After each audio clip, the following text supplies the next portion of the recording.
American Society of Anesthesiologists recently issued a warning about Ozempic and surgery.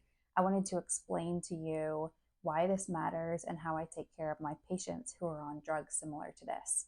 So, Ozempic is a very trendy drug. It's in a class of drugs called GLP-1 agonists. You may have heard of Wegovy, semaglutide, Ozempic. All of these drugs, they slow down the digestive system. When the digestive system is slowed down, food can hang out in the stomach longer than normal. If you're having surgery, if you've ever had surgery, you have known that your anesthesiologist asks you to stop eating and drinking a certain number of hours before surgery. Why is that? The reason is because when you go to sleep, when you have anesthesia, there is a risk that if you vomit, that vomit could end up in your airway and in your lungs. This is called aspiration.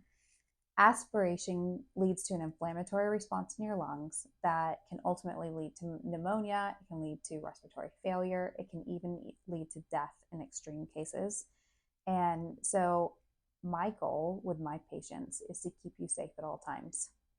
With Ozempic and other GLP-1 agonists, if the food sticks around in your stomach for longer, that means it increases the risk of aspiration.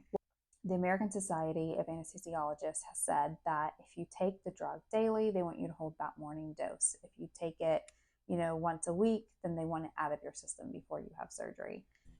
I discuss with my anesthesiologist each patient's case before we do surgery. We discuss the list of medications, we discuss the health conditions, and together in a very thoughtful manner, we make a decision about when to pull somebody off of a medication or if it's safe to keep them on, depending on when they take their drug, how it's scheduled, and when their surgery is planned.